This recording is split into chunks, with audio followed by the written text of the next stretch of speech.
Buenas tardes, mi nombre es Bertín Eduardo Soriano Bellido y en esta ocasión voy a pasar a exponer uno de los temas más relevantes de lo que ha sido el siglo XX en materia de derecho internacional, el cual es el Tribunal Penal Internacional de Yugoslavia.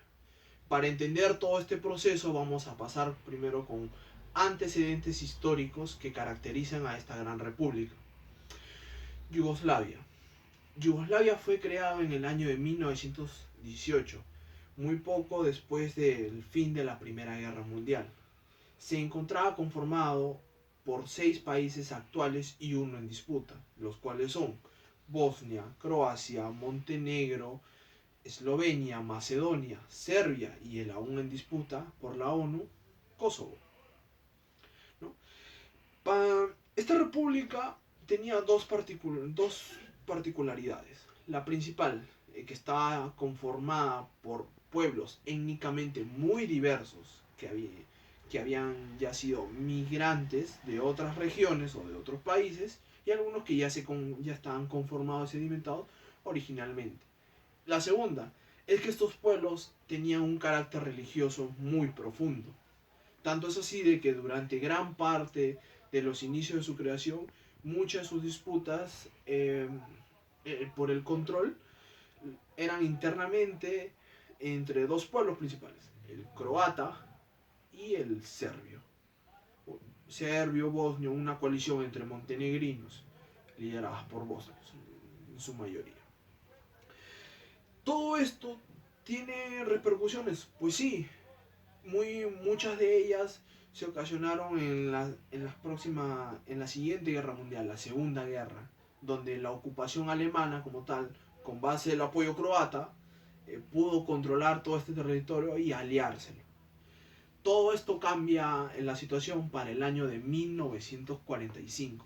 En el año de 1945 entra a tallar un personaje principal para esta extinta nación, el cual se llama Josip Broz Tito. Tito, quien era como tal, croata, pero militar y líder de la resistencia que logró expulsar a los croatas y alemanes que habían ocupado en la Segunda Guerra, instauró un gobierno eh, autocrático, militar, rígido, conciso, con ideas muchos de carácter socialista que habían sido impartidas desde Moscú, pero con una diferencia. Él entendía de que el socialismo que él debía impartir en su país debía ser de carácter más central, más plural, no con tanto de ámbitos expansionistas, sino concentrarse mayormente en sus fronteras, en su territorio. Tito tuvo muy buenas políticas en un inicio, pues para ser croata supo muy bien jerarquizar el ámbito militar y tener control total en el país. Como lo dije y en esta imagen, que la tenemos en la primera, que es Tito, y en la segunda, la diferencia étnica, Tito supo negociar con varios pueblos, agregándolos como parte de, y no separaciones o ¿cómo se llama? O creando barreras. Él supo encontrar o generar coaliciones que pese a las diferencias lingüísticas y religiosas, él trataba de tomarlos como tal, como una ventaja y no como una desventaja.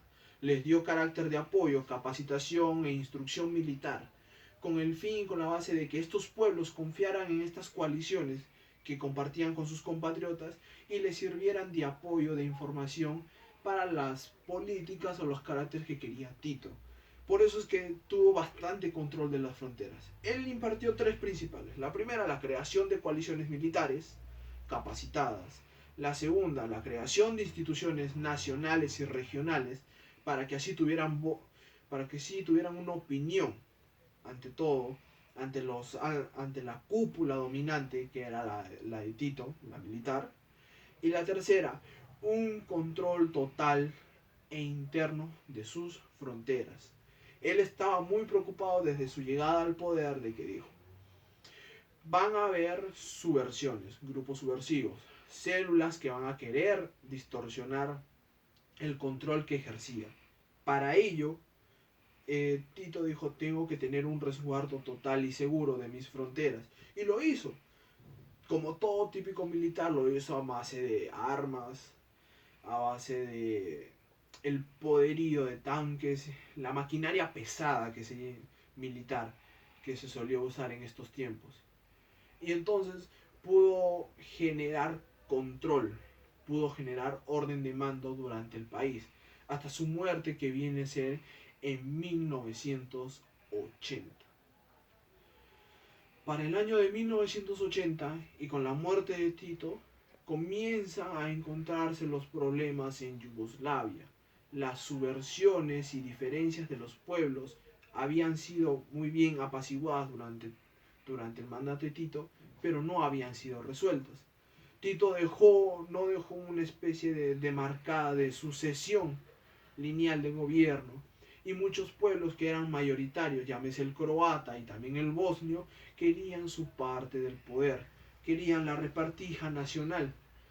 Croacia, el territorio que ahora compone Croacia, en su momento estaba dividido porque 80% de la población era croata y 20% era mixta de los demás países, y también con negocios dentro de ahí, lo cual generaba un conflicto a los croatas porque decían de que solamente podían habitar estos territorios quienes eran nacionalmente croatas. El no haber ejercido, no haber dejado una orden de mando, una sucesión legítima, apoyada por el mismo Tito y con bases estables, generó conflictos que van a llegar al Tribunal Penal Internacional de Yugoslavia a resolver. Casos como cuáles: el genocidio,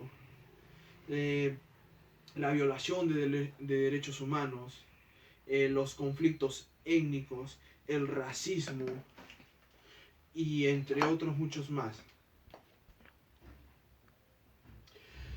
La creación del Tribunal Penal Internacional de Yugoslavia.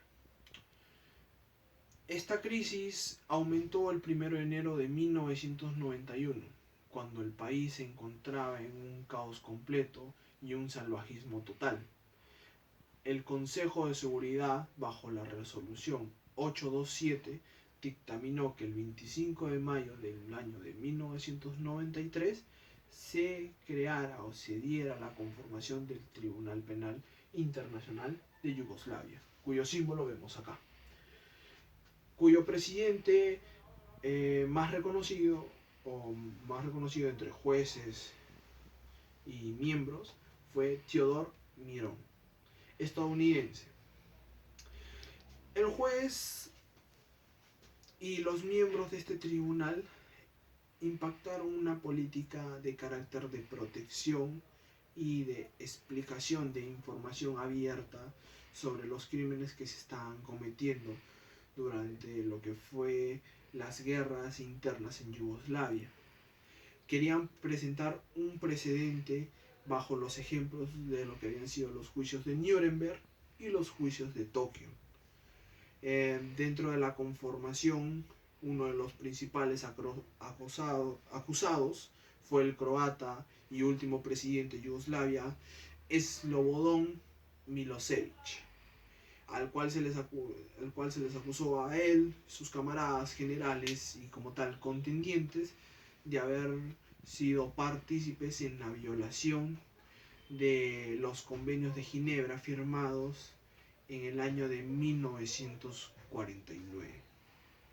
El Tribunal Penal Internacional de Yugoslavia tuvo una recaudación de $2.368.000 por datos exclusivos de la ONU, los cuales sirvieron para dictaminar, investigar y como tal socavar todo tipo de especulaciones que se estaban diciendo sobre lo que estaba sucediendo internamente, encontrar a los acusados, transportarlos, llevarlos a juicio, y también el traslado y el apoyo psicológico y físico de las personas a declarar afectadas por el daño colateral o no de lo que había sido este tribunal, cuyo fin fue, repitiendo pero importantemente, darle conocimiento y darle una sentencia justa a todas estas personas que habían incurrido en la violación de los derechos humanos, en los derechos flagrantes ante la humanidad,